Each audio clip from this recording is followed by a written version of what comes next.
الحمد لله والصلاة والسلام على نبيه وآله وصحبه وبارك وسلم. قال الله تعالى: وتبارك في القرآن المجيد والفرقان الحميد في شان حبيبه مخبرا وآمرا إن الله وملائكته يصلون على النبي يا أيها الذين آمنوا صلوا عليه وسلموا تسليما.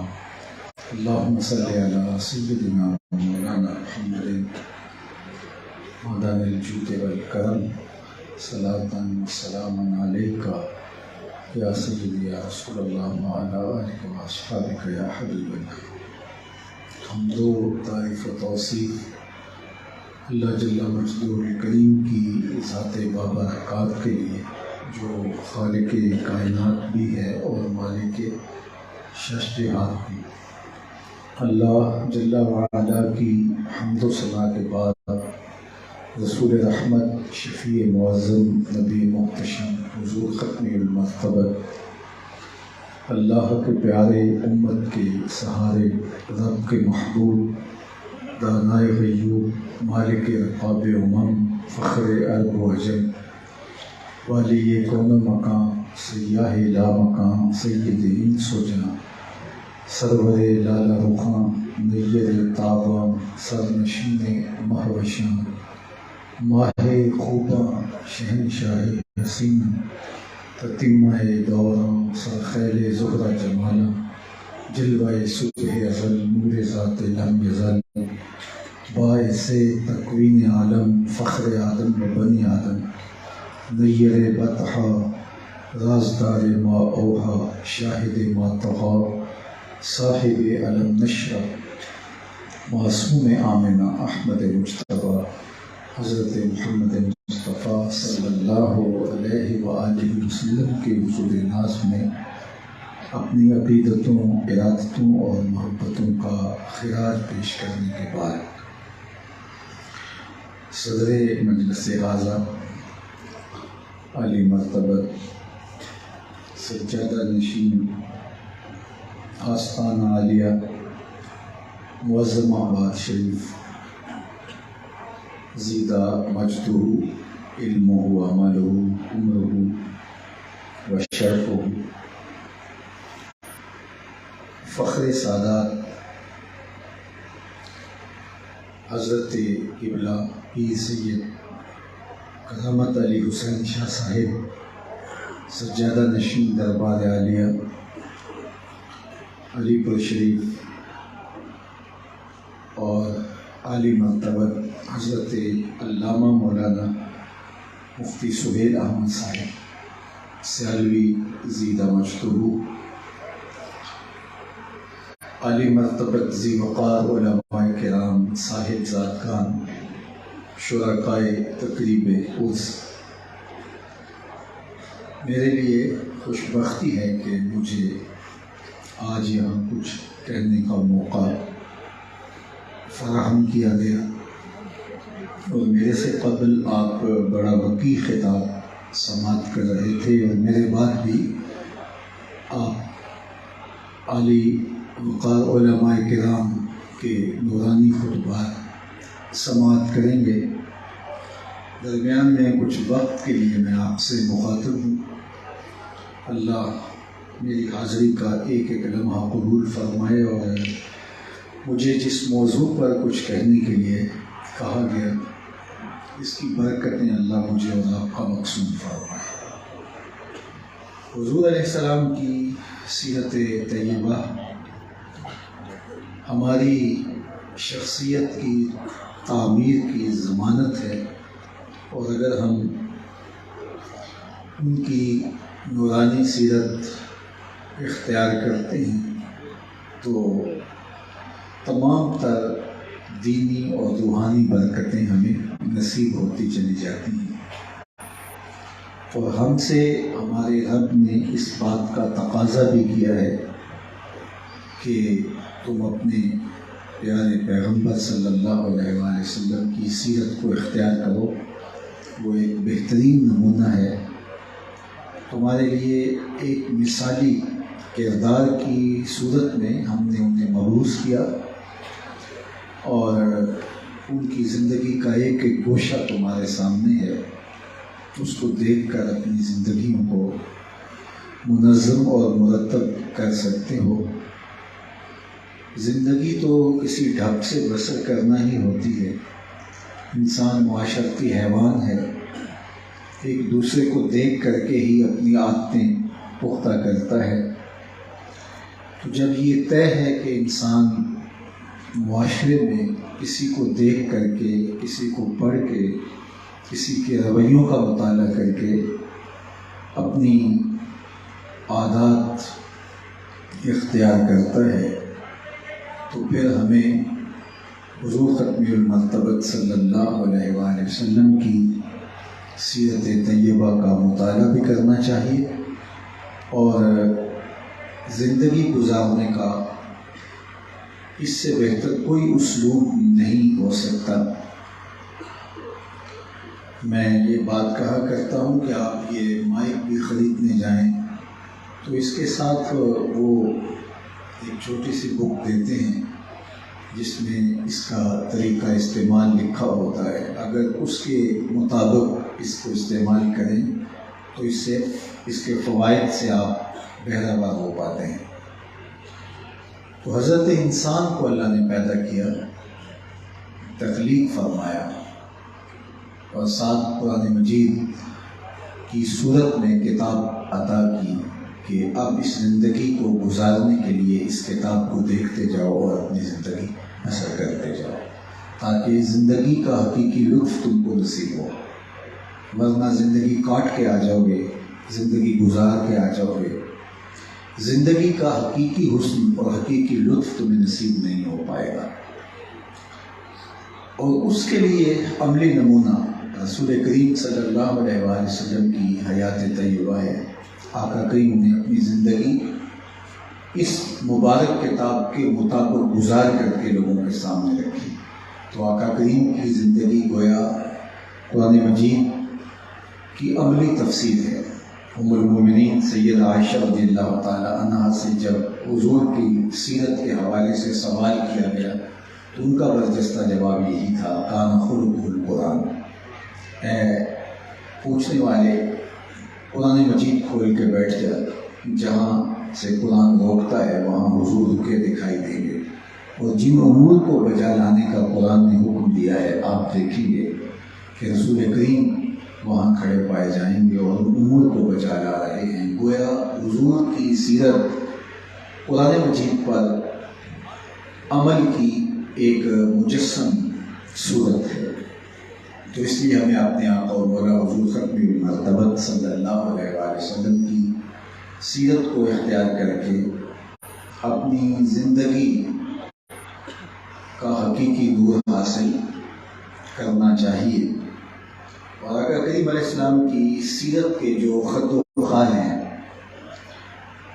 اور وہ بنیادی چیزیں جن کو اختیار کر کے ہم ایک پرسکون مطمئن زندگی گزار سکتے ہیں اور زندگی کی مقصدیت حاصل کر پاتے ہیں، وہ ام المومنین سیدہ عائشہ رضی اللہ تعالی عنہ سے، دیگر ازواج مطہرات سے، حضور علیہ السلام کے اصحاب سے اتنی وضاحت کے ساتھ ہمارے سامنے آئے ہیں کہ کوئی ابہام باقی نہیں رہا۔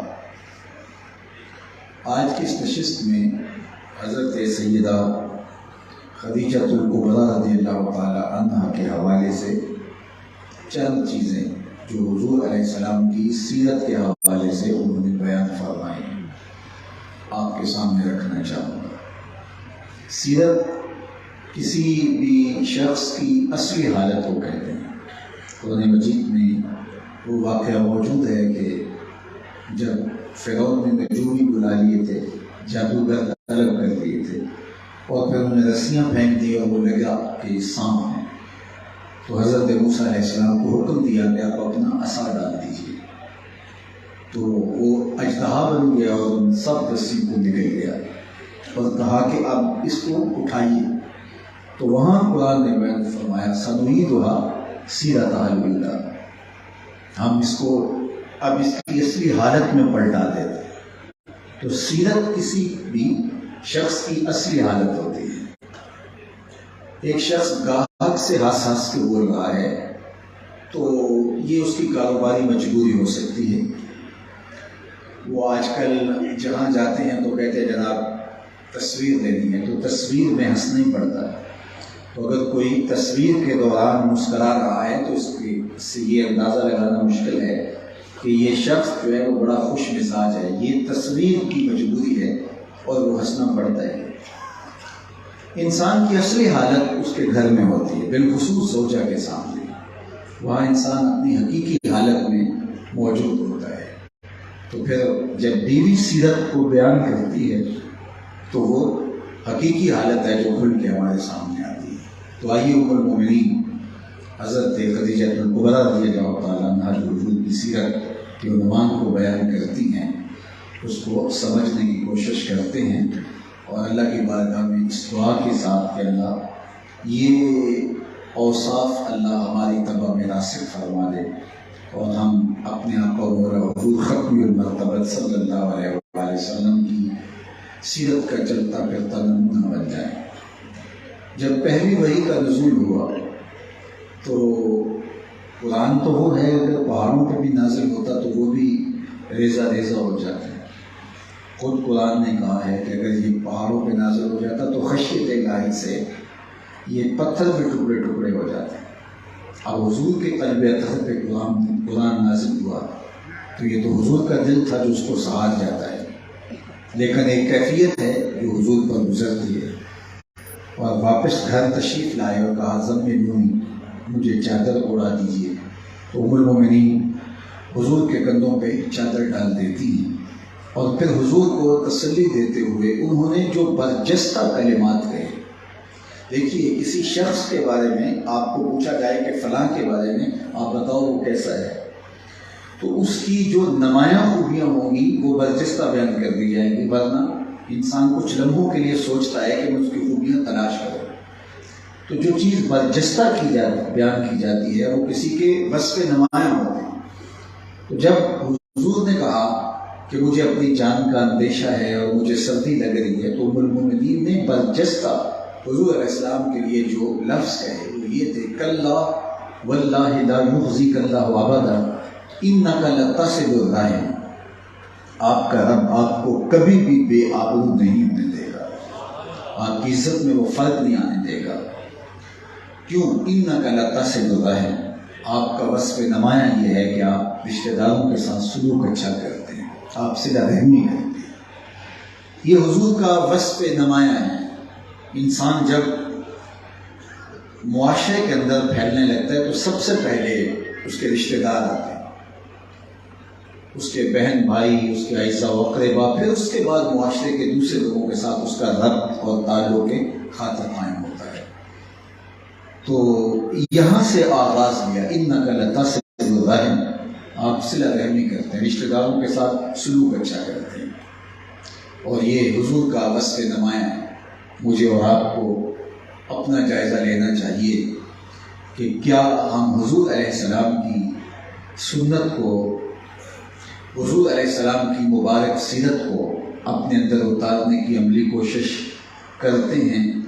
ہمارے ہاں عمومی طور پہ جب سنت کا لفظ بولا جاتا ہے تو پگڑی ذہن میں آتی ہے، سنت کا لفظ بولا جاتا ہے تو داڑھی مبارک ذہن میں آتی ہے، مسواک ذہن میں آتی ہے، اور عمومی طور پہ چونکہ سنت کا اطلاق اس کثرت کے ساتھ ان چیزوں پہ کیا گیا کہ یہی چیزیں جو ہے وہ سب سے پہلے ذہن میں آتی ہے۔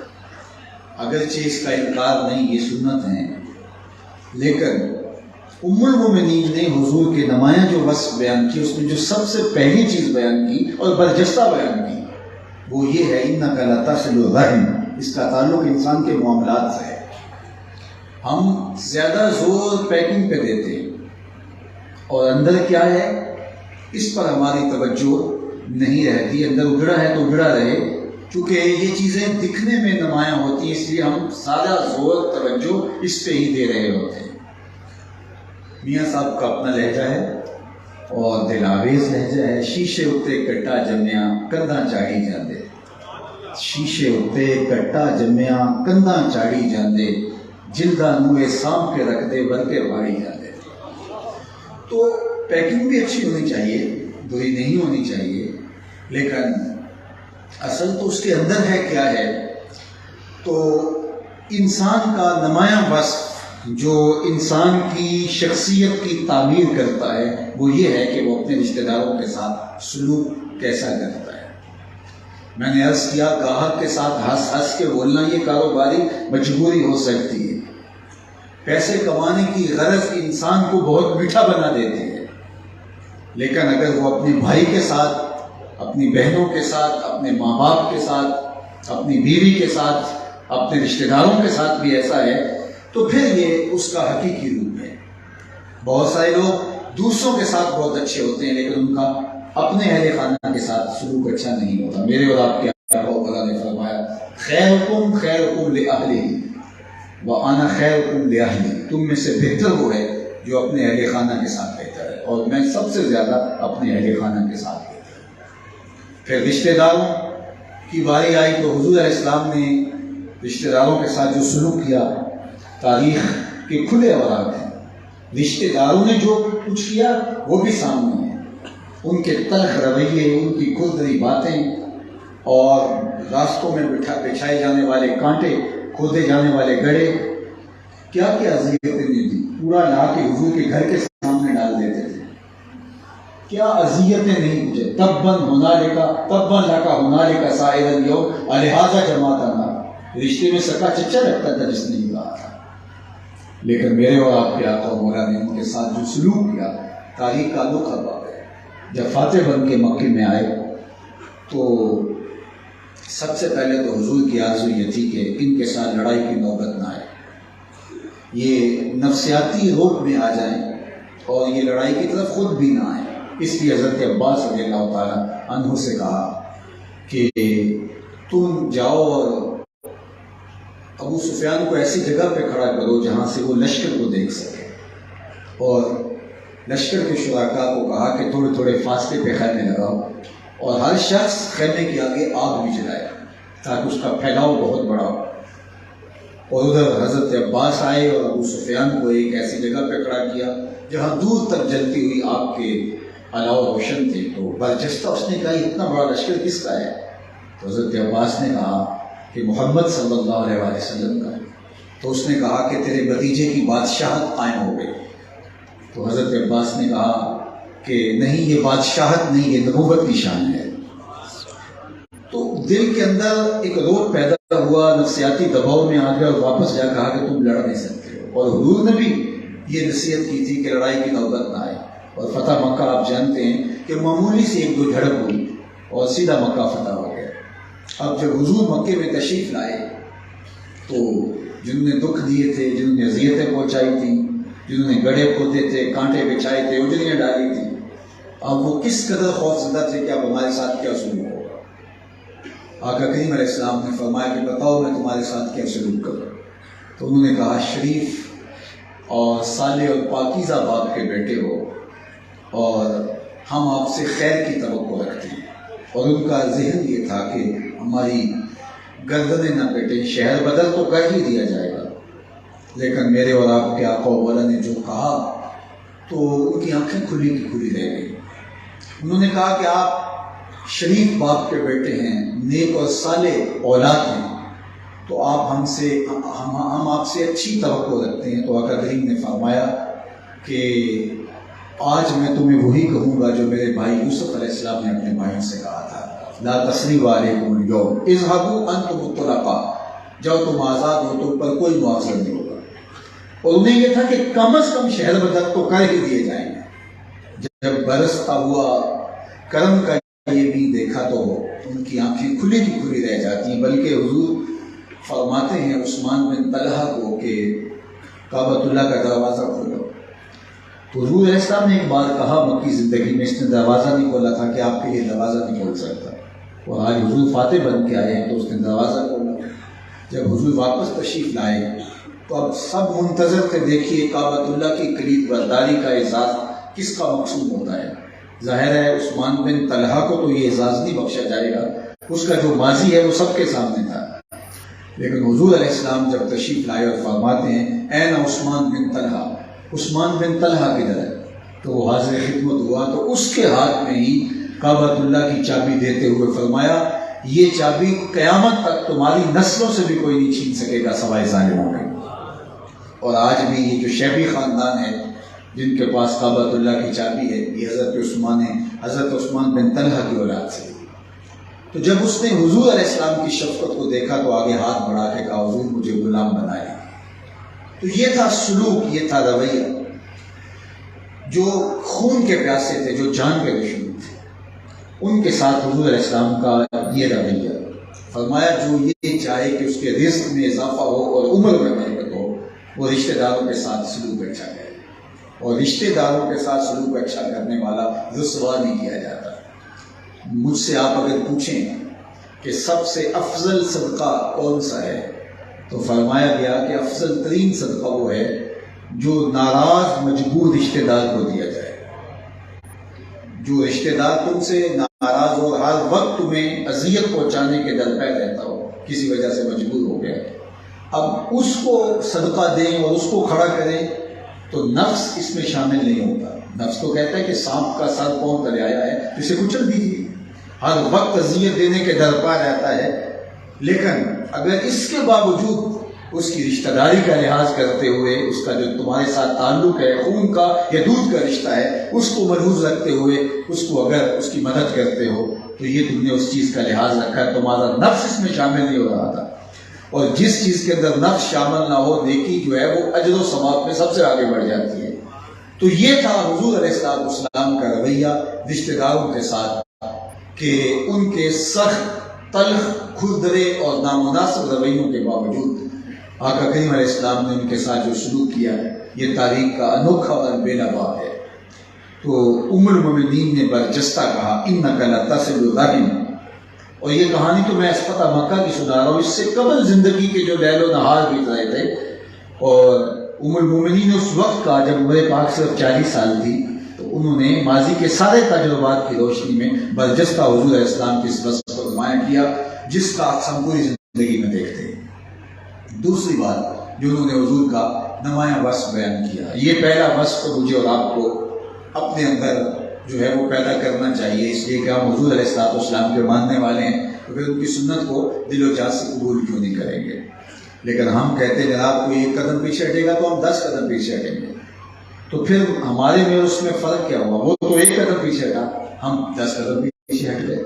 کمال یہ ہے کہ ہم اس کو کہیں کہ تو ہٹ لے جتنا ہٹنا ہے، میں تجھے ہٹنے نہیں دوں گا، ایک دن تجھ کو بھی جیت لوں گا محبت کے زور پہ، تو مجبور ہوگا مجھ سے پیار کرنے کے لیے۔ اللہ اکبر۔ دوسرا بس حضور کا جو ام المؤمنین نے بیان فرمایا وہ یہ تھا وَتَصْدُقُ الْحَدِيث، آپ ہمیشہ سچ بولتے ہیں، آپ سچ کے ساتھ یوں جڑے ہیں کہ صادق و امین آپ کے نام کے ساتھ جڑ گیا، اور اعلان نبوت سے قبل بھی حضور کو صادق و امین کہا جاتا تھا۔ میں اور آپ جب حضور کے ماننے والے ہیں جو صادق و امین کہلاتے ہیں، جن کی زندگی میں جھوٹ کا نشان تک بھی نہیں ہے، سچ ہی سچ ہے جن کی زندگی، تو پھر ہم جھوٹ کیسے بول سکتے ہیں اگر ہم اس نبی کے عاشق اور اس نبی کے غلام ہیں؟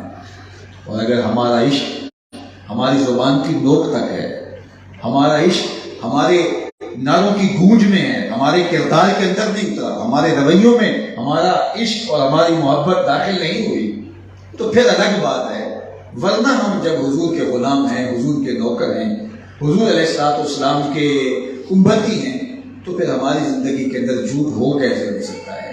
اور آقا کریم سے جب یہ سوال کیا گیا کہ مومن بزدل ہو سکتا ہے، فرمایا نہیں، مومن بہادر ہوتا ہے، لیکن ہو سکتا ہے کبھی بزدلی کر جائے، آخر بشر ہی تو ہے۔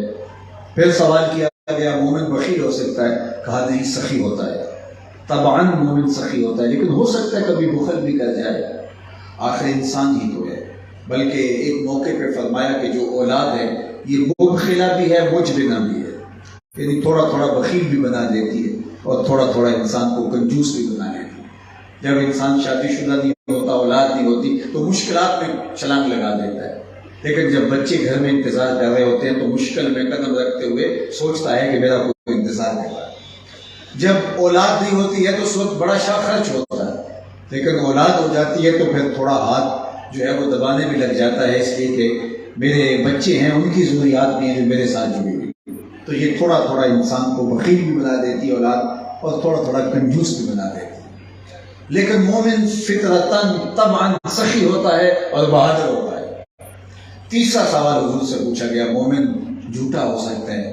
تو فرمایا مومن جھوٹا نہیں ہو سکتا، یہ طے شدہ حقیقت ہے، یہ ہمارے واقعہ ہے کہ مومن ہو جھوٹا ہو یہ نہیں ہو سکتا۔ تو ہم حضور علیہ السلام کے غلام ہیں، حضور علیہ السلام کے ساتھ تعلق کے خاطر رکھتے ہیں، اور ہم آ کر کہیں پہ اپنی جان بھی قربان کرنے کے لیے آمادہ رہتے ہیں۔ ہمارے اس جذبے کو، ہمارے اس عشق کو اللہ سلامت رکھے۔ لیکن ہمارے رویوں میں جھوٹ ہے، ہماری زندگی میں جھوٹ ہے، ہمارے طرز زندگی میں جھوٹ ہے، اور ہماری زبان جھوٹ کی عادی ہے، تو پھر ہمیں سوچنا چاہیے کہ ہم جو دعویٰ عشق جو ہے وہ کر رہے ہیں وہ صرف زبان کی حد تک محدود ہے۔ اس صادق اور امین کے ماننے والے غلام جو ہیں ان کی شخصیت اتنی معتبر ہوتی ہے کہ وہ اپنے آقا کے نقوش قدم کو خضرا جانتے ہیں، اور ایسا نہیں ہو سکتا کہ ان کی زندگی میں جھوٹ شامل ہو جائے۔ وہ زندگی میں سچ اور سچائی کے ساتھ ہی جڑے ہوتے ہیں۔ اللہ اکبر۔ تو یہ حضور علیہ السلام کا دوسرا نمایاں وصف ہے جو ام المومنین حضرت سیدہ خدیجہ الکبریٰ رضی اللہ تعالی عنہا نے بیان کیا۔ تو میں اور آپ اپنے اندر اس وصف کو کہاں تک دیکھتے ہیں، اور یہ وصف کہاں تک ہماری روحوں میں، ہمارے رویوں میں، ہماری زندگیوں میں، ہمارے روز و شب میں، ہمارے کاروبار میں، ہماری گفتگو میں اور ہمارے انداز معاشرت میں ہونا چاہیے۔ آج ہمارا تاجر کہتا ہے جناب جھوٹ نہ بولے تو سودا ہی نہیں بکتا۔ میں نے کہا جاپان والا کیسے بیچ لیتا ہے، اس کا تو بکتا ہے، ہمارا کیوں نہیں بکتا؟ ہم تو صادق اور امین نبی کے ماننے والے ہیں، اور صداقت کا اور امانت کا عالم یہ ہے کہ جب جبل فاراں پہ حضور جبل صفا پہ جب ان لوگوں کو بلا کر کہتے ہیں کہ میں اگر کہوں کہ پہاڑ کی دوسری جانب ایک لشکر آ رہا ہے جو تمہیں تاخت و تاراج کر کے رکھ دے گا تو میری بات مان لو گے؟ تو برجستہ کہتے ہیں اوپر چڑھ کے دیکھیں گے، نظر آ گیا تو ٹھیک، ورنہ کہیں گے ہم اندھے ہیں، آپ سچے ہو، آپ کی صداقت پہ اتنا یقین ہے۔ تو کیا کوئی ہمارے اوپر یوں اعتماد کر سکتا ہے؟ اگر کر سکتا ہے تو مبارک ہو، نہیں تو صرف اپنی ظاہری پیکنگ کو اسلام نہ سمجھیے۔ اسلام روحوں میں جذب ہونا چاہیے، باطن میں اترنا چاہیے، رویوں سے ٹپکنا چاہیے، انداز زندگی سے چھلکنا چاہیے۔ میرے تو استاد فرمایا کرتے تھے یہ نہ ہو کہ لوگ تمہیں پوچھیں تم کون ہوتے ہو، تم بتاؤ جناب ہم مسلمان ہوتے ہیں، یہ دیکھو مذہب کے خانے میں اسلام لکھا ہے۔ تو آپ فرمایا کرتے تھے صاحب نہ کسی کو پوچھنا پڑے نہ کسی کو بتانا پڑے، تم دور سے آ رہے ہو، لوگ کہیں وہ دیکھو حضور کا غلام آ رہا ہے، تمہارا طرز زندگی بتائے، انداز معاشرت بتائے، تم دور سے چلے آ رہے ہو، لوگ کہیں وہ حضور کا غلام آ رہا ہے۔ اور میں کہا کرتا ہوں تم دور سے دکھائی دو تو لوگ کہیں حضور کا غلام آ رہا ہے، لیکن جب تم کسی کے نیڑے لگو تو پھر بھی کہے گی حضور کا غلام ہے۔ یہ نہیں کہ تم دور سے تو اچھے اچھے مسلمان دکھائی دو، لیکن تمہارے ساتھ کوئی رشتہ داری کر کے دیکھے، تمہارے ساتھ کوئی کاروبار کر کے دیکھے، تمہاری ہمسائیگی میں گھر خرید کے دیکھے، تمہیں قرض دے کے دیکھے، تمہارے ساتھ اکٹھا سفر کر کے دیکھے، تو وہ کہے یار دور سے تو اچھا مسلمان تھا، داڑھی کا سائز بھی پورا تھا، پگڑی بھی بہت اچھی تھی، جبہ بھی بہت اچھا تھا، تسبیح بھی بہت اچھی تھی، لیکن جب قریب ہو کے دیکھا، نیڑے ہو کے دیکھا تو کچھ اور نکلا۔ اس کے لہجے میں یوں تو برف تھی لیکن جو چھو کے دیکھا تو ہاتھ جل گئے۔ یہ نہیں کہ تم دور سے بہت اچھے دکھائی دو، قریب آؤ تو لوگ کہیں نہیں یار یہ دور سے بھلا لگتا تھا، دور سے اچھا لگتا تھا۔ نہیں، تم دور سے دکھائی دو تو پتہ چلے کہ یہ حضور کا غلام ہے، اور جب تم کسی کے نیڑے لگو تو وہ مصطفیٰ جان رحمت پہ درود پڑھنے لگ جائے کہ مصطفیٰ کا غلام ایسا ہی ہوا کرتا ہے۔ میں آپ سے عرض کرنا چاہتا ہوں، ہمارا کردار ہی تھا نا جن نے لوگوں کو اسلام کے قریب کیا۔ بر صغیر پاک و ہند کے اندر جو عالی مرتبت سادات ہیں یہ آئے ہیں جو آباء و اجداد سے مسلمان ہیں۔ باقی یہاں جتنی بھی قومیں، برادریاں، خاندان بستے ہیں، یہ بزرگوں کی تعلیم کے نتیجے میں انہوں نے اسلام قبول کیا ہے۔ اور اگر یہ اپنے نسب نامے دیکھیں تو کوئی 10ویں پشت میں، کوئی 20ویں پشت میں، کوئی جو ہے وہ کسی اس سے آگے مجھ سے نیچے یا منگل سنگھ ہوگا یا بچن لال ہوگا۔ تو یہ پھر بزرگوں نے آ کر کے جو ہے وہ ہمارے آباء و اجداد کو دین سکھایا، دین بتایا۔ وہ جو بزرگ آئے تھے جنہوں نے یہاں آ کر کے دین سکھایا، یا عرب تاجر آئے تھے، جنہوں نے یہاں آ کے لوگوں کو دین بتایا، وہ کتنے وہ لوگ ہوں گے؟ کروڑوں تو نہیں تھے، لاکھوں بھی نہیں تھے، چند ہزار ہوں گے جو پورے بر صغیر پاک و ہند کے اندر پھیل گئے، اور آج جو ہے وہ 22 کروڑ مسلمان یہاں بستے ہیں، اتنے ہی انڈیا میں بستے ہیں، اور جو ہے وہ اس سے جو ہے وہ کچھ کم جو ہے وہ بنگلہ دیش میں بستے ہیں۔ صرف بر صغیر کے اندر 60 کروڑ کے قریب مسلمان بستے ہیں، 60 کروڑ مسلمان۔ تو یہاں ایک بھی پیغمبر نہیں آیا، صوفیاء آئے، انہوں نے آ کے تعلیم دی، عرب تاجر آئے، روٹی روزی کمانے آئے تھے، اور ساتھ اپنے کردار کے اثر سے انہوں نے لوگوں کو اسلام دیا۔ یہ درست ہے، اس بات کا کوئی انکار نہیں کرتا، چاہے وہ کسی بھی مکتبہ فکر سے تعلق رکھنے والا، کیونکہ تاریخ کو جھٹلایا نہیں جا سکتا۔ لیکن میرا سوال یہ ہے، اور وہ میں یہ سوال کرنے میں حق بجانب ہوں، کہ چند سو یا چند ہزار تاجر اور صوفی آئے، اور آج 60 کروڑ مسلمان اس خطے میں ہیں، ان کی تعلیم کا، ان کے کردار کا اور ان کی تبلیغ کا اثر ہوا۔ چند سو یا چند ہزار لوگوں کے نتیجے کے اندر 60 کروڑ آباد یہاں مسلمان رہتے ہیں۔ آج یورپ میں، آسٹریلیا میں، امریکہ میں اور دیگر ریاستوں میں روزی روٹی کمانے کے لیے لاکھوں مسلمان، جس میں عرب تاجر بھی ہیں اور اجمی تاجر بھی ہیں، صوفیاء بھی ہیں، علماء بھی ہیں، صوفیاء علماء کی اولادیں بھی ہیں۔ وہ تو چند سو آئے اور آج اس کا نتیجہ 60 کروڑ مسلمان ہیں، اور یہاں سے لاکھوں لوگ روزی روٹی کمانے کے لیے تاجرانہ روپ میں اور مختلف انداز سے وہاں پہنچے ہیں۔ اور جب ہم وہاں جاتے ہیں تو وہ لوگ ہمیں کیا کہتے ہیں؟ ہمیں کوئی نسخہ بتاؤ، ہماری اولادیں مسلمان رہ جائیں۔ اب ذرا دیکھیے کہ حالات پلٹ کے کدھر گئے۔ وہ بھی تو تاجر تھے، روزی روٹی کمانے آئے تھے، اور نتیجہ کیا تھا کہ 60 کروڑ مسلمان یہاں بس رہے ہیں، ان کی محنتوں کا نتیجہ۔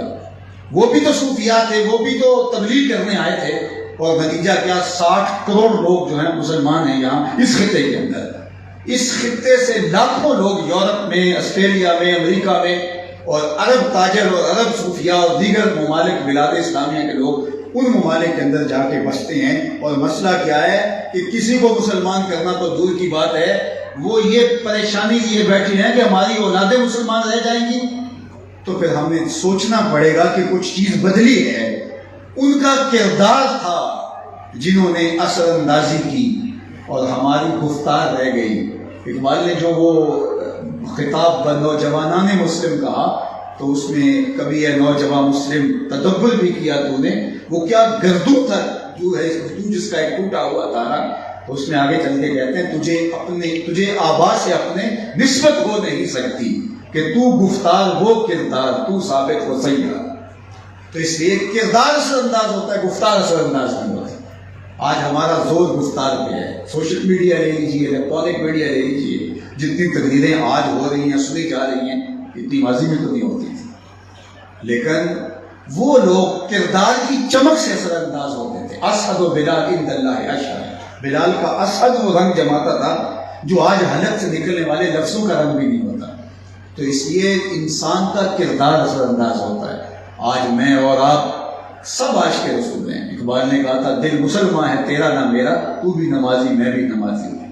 ہمیں اپنے کردار کا جائزہ لینا ہوگا، کیا ہم واقعی عاشق رسول ہیں؟ اتنے عاشق رسول ہوں، اتنے غلامان رسول ہوں، اتنے مسلمان ہوں، تو پھر بھی کفر کا نظام یہاں ہو۔ اس لیے ہمارا دین ہماری نوک زبان پر ہے، ہمارا دین ہمارے لباس میں سمٹ کے آ گیا، ہمارے رویوں میں نہیں اترا۔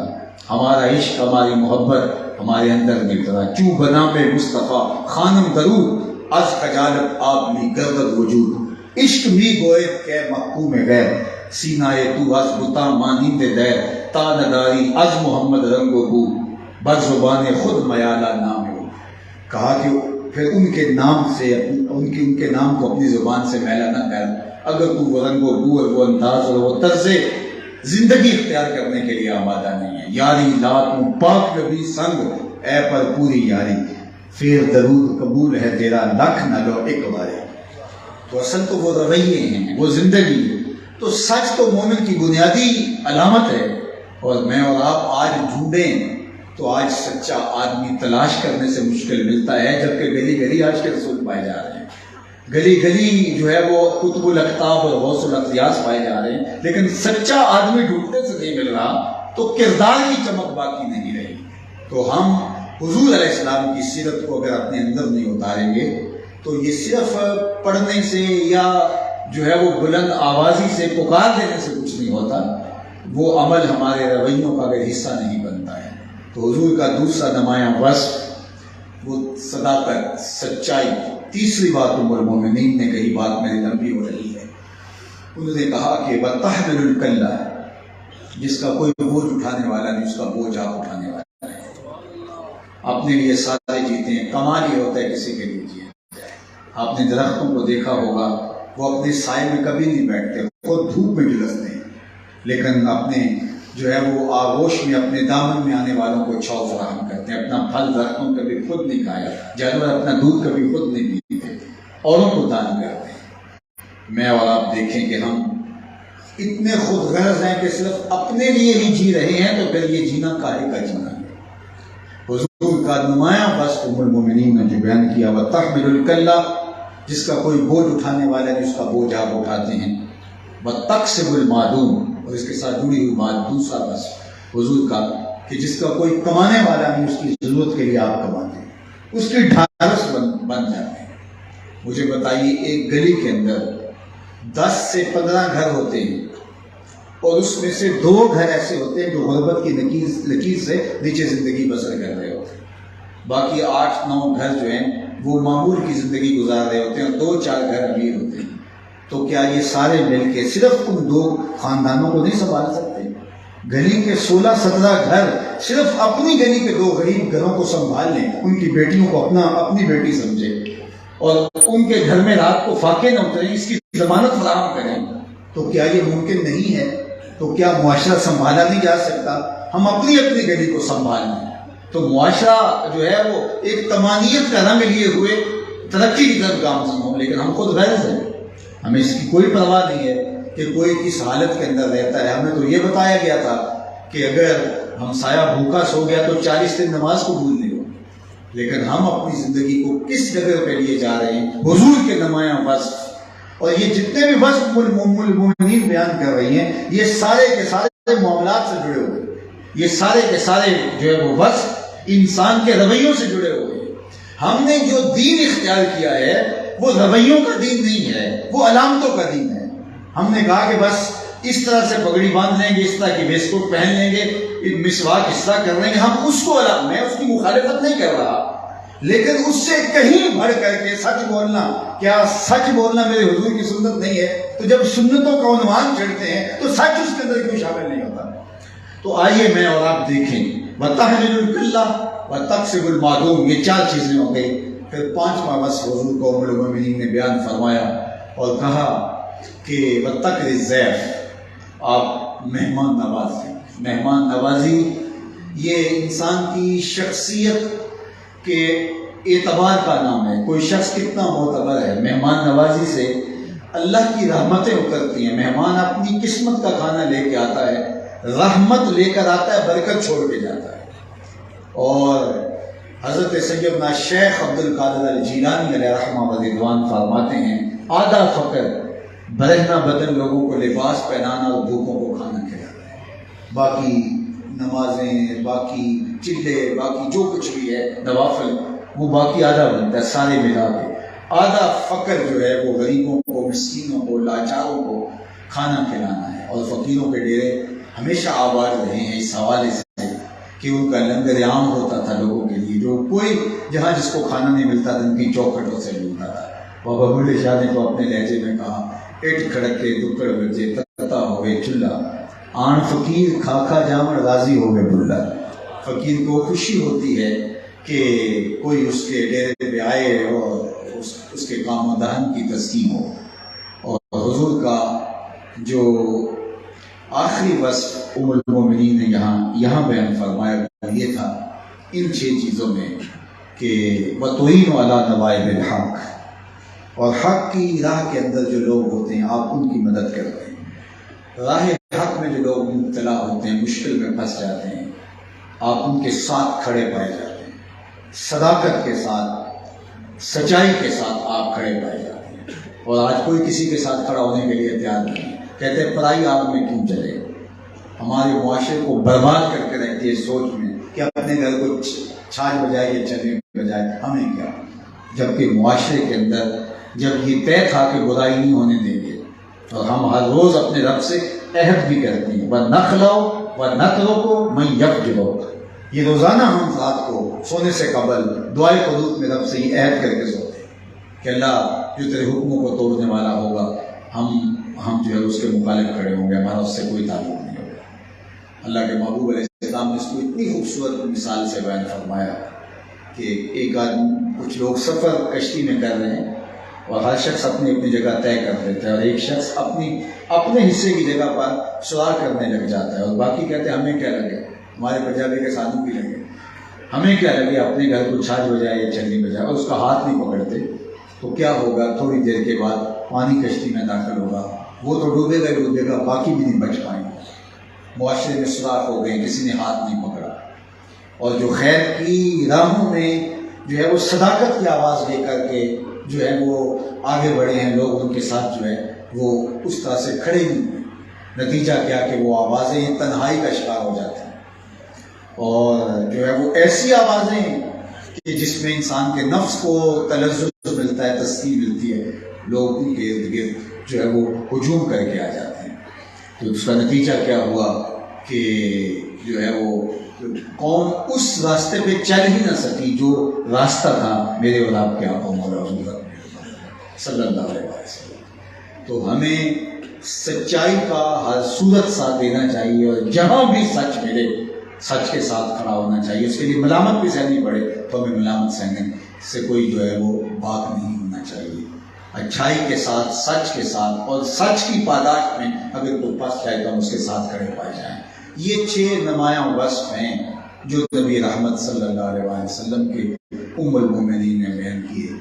اگر میں اس سیرت کے تتبع کے حوالے سے بات کروں تو یہ عنوان تو بہت لمبا ہو، لیکن جب ابن دغنہ حضرت ابو بکر صدیق کو راستے میں جاتا ہوا دیکھتا ہے، جب وہ مکہ چھوڑ کے جا رہے تھے کہ ابھی شہر میں کیا بسنا کہ جس کے اندر لوگوں کے رویے اتنے تلخ ہو گئے ہیں، تو اس نے کہا کہ نہیں، آپ کو میں امان دیتا ہوں. اور وہی 6 لفظ جو ام المومنین نے حضور کے لیے کہے تھے، تو اس نے حضور حضرت ابو بکر صدیق کے لیے کہا کہ آپ جیسے لوگوں کو ہم مکے سے نہیں جانے دیں گے، اس لیے کہ انک لتصل الرحم، وہ آپ سے رحم نہیں کرتے. اللہ اکبر. وتصدق الحدیث، آپ سچے ہیں. وتحمل الکل، اور جس کا کوئی بوجھ اٹھانے والا نہیں اس کا آپ بوجھ. یہی 6 چیزیں انہوں نے حضرت ابو بکر کی ہے، عکس جمال محمد صلی اللہ علیہ وسلم. تو امتی اپنے آقا کا یوں عکس لیے ہوئے ہو کہ اس کردار کی جھلک نمایاں ہو رہی ہو. میں اور آپ حضور علیہ السلام کے غلام ہیں، حضور کے امتی ہیں، تو ہمارے رویے، ہمارا طرز زندگی، ہمارا انداز معاشرت ہوتا ہے، اور وہ یقیناً محنت سے حاصل ہوتا ہے. کیونکہ ہم سوکھا دین حاصل کرنا چاہتے ہیں جو بس ہمارے لیے جو ہے وہ جس میں کوئی مشکل نہ سہنی پڑے. ان رویوں کو، ان عادتوں کو اور ان چیزوں کو اپنے اندر اتارنے سے ظاہر اپنے نفس کو جو ہے وہ بہت ملامت کرنی پڑے گی، اور نفس پہ بہت شام بھی ہوگا. لہٰذا ہم چاہیں گے کہ یہ تو مشکل کام ہے، اس میں پڑھنے کی کیا ضرورت ہے، لیکن اسلام جو ہے وہ رویوں کا دین ہے. اسلام طرز زندگی کا دین ہے، انداز معاشرت ہے. ہمارے کردار سے اسلام دکھائی دے، ہمارے انداز حیات سے اسلام دکھائی دے، ہمارے اٹھنے بیٹھنے سے، ہمارے رویوں سے اسلام دکھائی دے. اور ہمارے اسلاف نے آ کے اتنی تقریریں نہیں کی جتنی میں کر رہا ہوں اور آج ہو رہی ہیں. بس وہ آئے اور بیٹھے، اور ان کے بیٹھنے سے ہی لوگوں کے اندر اثر پذیری ہوئی. حضرت شاہ نقشبند بخاری رحمہ اللہ نے کہا تھا جس شخص کی خاموشی فائدہ نہیں دیتی اس کی تقریر بھی فائدہ نہیں دیتی.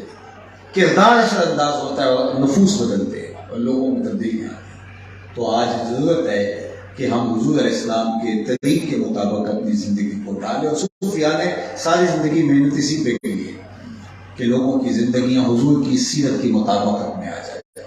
پہلے خود نمونہ بنے. اگر انہوں نے فنا فی الشیخ کا درس دیا تو فنا فی الشیخ کا مفہوم یہ ہے کہ وہ چیزیں وہ جہاں جا کے سیکھنے اس کی مشق یہاں کر دو، پھر وہاں جا کے سیکھو. لیکن اس کا یہ نہیں ہے کہ وہ شیخ کے اندر فنائیت کوئی اور رنگ کی تھی اور وہاں جو ہے وہ پھر ان کو کوئی دوسری سمت کا سفر کرنا پڑا. تو وہ عکس ہوتے ہیں حضور علیہ السلام کی سیرت کا، حضور کے جمال کا. اور ہمارے یہ اسلاف اور بزرگ آج جن کی خانقاہیں آباد ہیں، آج انہوں نے اسی لیے جو ہے وہ اپنی زندگیوں کو اسی طرح ڈھالا اور لوگوں کو انہوں نے حضور علیہ السلام کی سیرت کا ایسا پیکر بنایا. تو آج ان نورانی آستانوں پہ آنے والوں کو حضور علیہ السلام کی سیرت کو اس انداز سے اپنے اندر اتارنا چاہیے کہ دور سے بھی پتہ چلے حضور کا غلام ہے، اور کسی کے نیڑے لگے تو پھر بھی پتہ چلے حضور کا غلام ہے. اور میں اپنی گفتگو کے اختتام سے قبل آپ کو بھی مبارکباد پیش کرتا ہوں، اور صاحبزادہ صاحب زیدہ مجدور کو بھی مبارکباد پیش کرتا ہوں. عمومی طور پہ آستانوں پہ اس طرح کے موضوعات میرے خیال میں بہت کم جگہ ہیں جہاں منتخب کیے جاتے ہیں اور ایسے عنوان دیے جاتے ہیں. عمومی طور پہ تو سارے خطباء کا زور یہی ہوتا ہے کہ جو ہے وہ ان لوگوں سے وابستہ ہو جاؤ. وابستگی اللہ والوں سے یقیناً اس میں کوئی شک نہیں ہے، جو حقیقتاً جو اللہ والے لوگ ہیں ان سے وابستگی نجات کی ضمانت ہے. لیکن وابستگی کے بعد ان کے ساتھ، سچوں کے ساتھ ہو جانے کے بعد سچے یہی سکھاتے ہیں. تو اگر سچوں کے ساتھ ہو جانے کے بعد ہم سچ بھی نصیب پائے تو پھر ہم نے سیکھا کیا. واللہ اس آستان نور کی برکتوں کو قیامت تک اطراف و کناف عالم میں یوں ہی پھیلائے رکھے، اور صاحبزادہ صاحب کو، ان کے رفقائے کار کو اللہ برکتوں اور رحمتوں سے مالا مال فرمائے، آپ کا آنا قبول فرمائے، اور اپنی رحمتوں اور کرم نوازیوں کے اجالے اللہ آپ سب کا مقصود کرے. کار ماں آخر شدو آخر زما کار نشد، مشت خاک ماں غبارے کوچائے یار نشد. وسعت دل تو بہت تھی، وسعت صحرا کم ہے، اس لیے مجھ کو تڑپنے کی تمنا کم ہے. وآخر دعوانا